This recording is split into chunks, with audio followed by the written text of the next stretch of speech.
Hello అందరికీ welcome back to Dolly dumplings. ఇవాళ video వచ్చేసి చికెన్ 65ని ఎలా చేసుకోవాలో ప్రాసెస్ ఏందో చూసేద్దాము. టేస్ట్ చాలా బాగుంటుందండి. అలాగే మనం ఎంత చికెన్ తింటామో కూడా తెలీదు, అంత బాగుంటుంది. మీరు కూడా తప్పకుండా ట్రై చేసేయండి. దీనికోసం ముందుగా నేను ఇక్కడ ఒక హాఫ్ కేజీ చికెన్ని తీసుకొని శుభ్రంగా క్లీన్ చేసి తీసుకున్నానండి. నేను ఇక్కడ విత్ బోన్తో చేస్తున్నాను. మీకు కావాలంటే బోన్లెస్ చికెన్తో కూడా చేసుకోవచ్చు. ఇప్పుడు ఇందులో ఒక టేబుల్ స్పూన్ సాల్ట్, అలాగే ఒక టేబుల్ స్పూను మిరియాల పొడిని వేసుకొని ఈ సాల్ట్ మిరియాల పొడి ఈ చికెన్ ముక్కలకి పట్టేలాగా బాగా కలుపుకోవాలి. కాస్త మసాజ్ చేసినట్టు ఈ ముక్కలు కలుపుకోవాలండి. ఇలా కలుపుకున్న తర్వాత ఇందులో అర టేబుల్ స్పూన్ పసుపు, ఒక టేబుల్ స్పూన్ ధనియాల పొడి, 1.5 టేబుల్ స్పూన్లు కారం పొడి, అలాగే ఒక టేబుల్ స్పూను నేను ఇంట్లో ప్రిపేర్ చేసుకున్న చికెన్ మసాలాని వేశాను.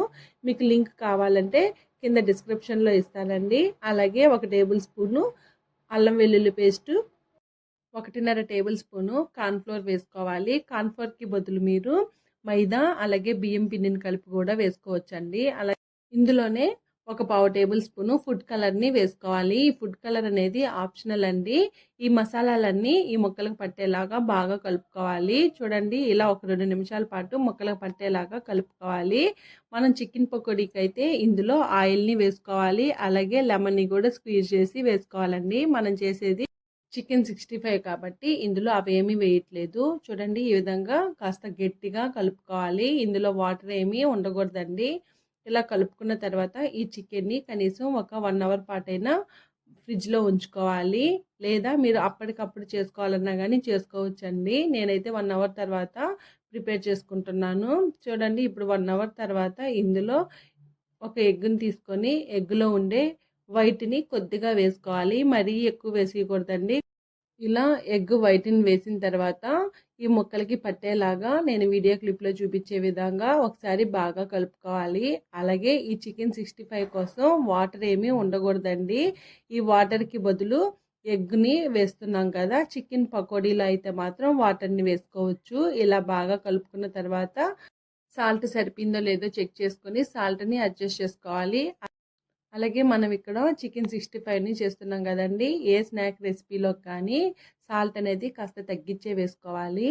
ఇప్పుడు దీన్ని పక్క పెట్టేసి స్టవ్ ఆన్ చేసుకొని కడాయిని పెట్టుకొని ఈ చికెన్ని డీప్ ఫ్రైకి చేసుకోవడానికి సరిపడా ఆయిల్ వేసుకోవాలి. ఆయిల్ని కాస్త ఎక్కువే వేసుకోవాలండి. ఇప్పుడు మంటని హై ఫ్లేమ్లో ఉంచి ఈ ఆయిల్ని బాగా వేడయ్యే వరకు వేడిగా చేసుకోవాలి. ఇప్పుడు ఆయిల్ వేడైందో లేదో చెక్ చేసుకొని ఆయిల్ వేడైన తర్వాత మనం ముందుగా కలిపి ఉంచుకున్న చికెన్ పీసెస్ని ఆయిల్లో నెమ్మదిగా వేసుకోవాలి. చూడండి, ఇలా కడాయికి ఎన్ని సరిపోతాయో అన్నీ వేయాలి. మరీ ఎక్కువ పీసెస్ వేసేసారంటే మాత్రం ఈ చికెన్ పీసెస్ అనేది మెత్తగా అయిపోతాయి, క్రిస్పీగా అవ్వదండి. ఈ చికెన్ని ఆయిల్లో ఒక 80% వరకు వేపుకోవాలి. మరీ ఎక్కువ వేపేసుకోవద్దండి. ఇలా వేపుకున్న తర్వాత ఈ చికెన్ని ఒక ప్లేట్లోకి తీసుకోవాలి. అలాగే చికెన్ 80% కుక్ అయిందో లేదో తెలియడం కోసం చికెన్ వేసిన ఒక 2-3 నిమిషాల పాటు ఆయిల్ డీప్ ఫ్రై చేసుకుంటే సరిపోతుంది. ఇలా పక్కకు పెట్టుకున్న ఈ చికెన్ని పూర్తిగా చల్లారనివ్వాలి. అలాగే ఈ ఆయిల్ బాగా వేడిగా అయ్యే వరకు మరిగించుకోవాలండి. ఆయిల్ బాగా వేడిగా అయిన తర్వాత మనం ముందుగా చల్లార్చి పెట్టుకున్న ఈ చికెన్ పీసెస్ని వేసుకొని ఒక 2-3 నిమిషాల పాటు మంటని హై ఫ్లేమ్లో ఉంచి ఈ చికెన్ని బాగా డీప్ ఫ్రై చేసుకోవాలండి. అలాగే ఇందులోనే సన్నగా కట్ చేసుకున్న పచ్చిమిర్చి ముక్కలు, అలాగే ఒక 2-3 కరివేపాకు రెమ్మల్ని వేసుకోవాలి. ఇలా వేసుకున్న తర్వాత ఒకసారి బాగా కలుపుకొని ఈ చికెన్ పీసెస్ని ఆయిల్లో నుంచి డ్రైన్ చేసుకొని పక్కన తీసుకోవాలి. అంతేనండి, చికెన్ 65 రెడీ అయిపోయింది. ఇది వేడి వేడిగా సర్వ్ చేసుకుంటే చాలా బాగుంటుంది. అలాగే మీరు ఎప్పుడైతే ఈ చికెన్ 65ని తినాలనుకుంటారో అప్పుడే మీరు చికెన్లో ఎగ్ వైట్ని కలుపుకోండి.